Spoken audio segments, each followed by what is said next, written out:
It's a new day and abundance is here. My name is Bisola Miriam, and in this episode, I will be talking to you about another family dysfunction. And another family dysfunction that I would like to talk to you about is sexual immorality, cheating, or adultery. So, for instance, a lot of people have seen patterns in their families where the father was sexually immoral, or the mother was sexually immoral, and that kind of exposed them or made them to witness violence or to see things that children should not see, and that, for instance, led them into becoming traumatic. And this trauma, or they then became people who, in order to in fact, let me put it this way, some people end up repeating the same patterns that they had seen as children. I mean, these same patterns of sexual immorality or adultery. So let me give, for context, I'm going to talk about my personal experience. I always like to talk about my experience and how you can connect with my own experiences. So growing up, I lived with my mother and my stepfather, and I remember how my mother and my stepfather used to have serious fight about him sending messages to other women or being intimate with other women while he was still committed to her. And I remember how things would degenerate to the point of violence, physical violence, where my mother would, he would drag my mother on the floor. And I remember mentioning that there was a time when my mother was pregnant and he would drag her and hit her and beat her. That was his way of loving, right? I mean, you love to a point where you commit adultery, and when your wife calls you out, you become abusive. And I also remember that when my mother separated from my stepfather, she was not married, but she was intimate with other men that I can tell you, they were not promising her marriage. They were not ready to start a family together, right? They were intimate. Now, these men were married men as well, right? These were men who they were basically committing adultery together, right? And these were men that were also committed to other women, who were promising my mother marriage, even though they were committed to their own wives, right? And it's so messy, right? Because these are things that we see. These are things that happen. And so somehow, when we're not careful, we are most likely going to repeat the same pattern, or we become messiahs for the madness, the rubbish, the nonsense that is in our families. So, for example, when I met my ex-husband, I was a virgin. I wasn't intimate ever into, I wasn't, yes, I was intimate with some other young boys.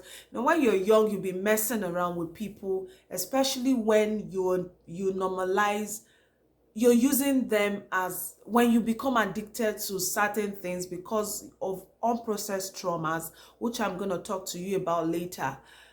I was married to somebody who was not done with messing around, who was not done with being in town, quote and unquote. And so this guy was intimate with me in our marriage and was intimate with other women. I mean, there were women he was sending messages to, they were exchanging emails, exchanging chats, nude pictures and stuffs like that. And these were things I couldn't deal with. But because it was something that I'd seen my stepfather do to my mother, a part of me normalized it. And because it was something that my mother, even after she left my stepfather, was accustomed to doing with other married women, other married men, I normalized it. I thought it was okay to deal with it, even though a part of me did not like the fact that my partner was doing that to me. How can I possibly get justice? How can I possibly say this is wrong when it was something that I'd seen my stepfather do, or that my mother was doing with some other married men, right? I normalized these patterns, and so I could not talk. I mean, you say calling your partner out meant you were defiling social norms or the existing pattern of behavior, which many of us are familiar with. Now, let me also tell you that I almost became a victim myself. Not once, not twice. I became a victim when my husband was not available, was neglecting my emotions, became physically and emotionally abusive, and I was beginning to feel for some other people. I remember two different occasions when back home when I wasn't professing love to anybody, but I just knew in my subconscious that I was liking some other people. Now, it was just me think not that I was dwelling on those thoughts, but of course, as a human being, I remember in my conversations with some people who were very helpful, how, for instance, I was telling myself how I wish this person was my partner instead of the person I was committed to. I mean, that was emotional dating. Let's call a spade a spade. And this is because, one, I was not getting what I wanted in my marriage or in a relationship, and in a way it's a pattern that I was used to. So I was going to become a victim even after I got here in the US, when I was getting closer to someone else. Now, but the thing about my experience is that the two people that I was getting to like, my ex-husband knew about them because I mentioned these people to him, and it was my way of getting over those feelings, because I knew that, as a matter of fact, it wasn't that I was genuinely in love with those people, but having those feelings for them was just my way of, getting over the toxicity I was experiencing. But things became different when I got here, when I just knew that I was done with this marriage and I wanted out. And I found someone else that I was falling in love with. But in this case, I was seriously tempted to get really intimate with this person.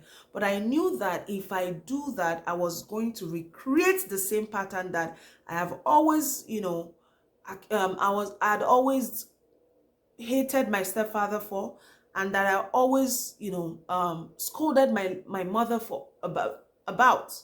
And so my way of not going the same, or repeating the same pattern, was to tell my partner that I was liking someone else. And in this case, I was not willing to stop liking this person. And I knew that if I do not speak that truth, I was going to do what I had condemned many of these people in my life for. And so speaking my truth was just my way of helping myself from doing what was the familiar, right? Adultery, immorality.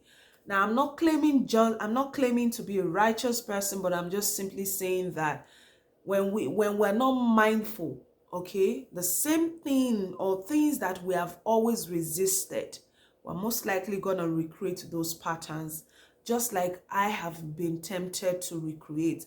But because I have been mindful enough to know that, no, this is wrong, I can't do this, I was able to overcome all of that. And today I want you to also know that you are not alone. No matter what you're struggling with, you are not alone. You are not what? You are not alone. And I want you to join me. I want you to help me make my birthday truly memorable. I'm going to I am going to be celebrating my birthday and launching a book.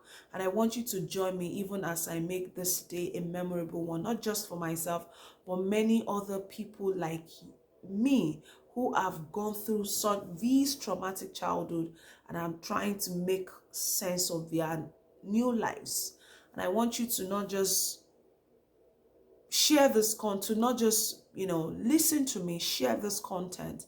Let's make this go viral. Even more, I want you to go to my website right now and donate. Visit bisolamiriam.com/becomingbm. bisolamiriam.com/becomingbm.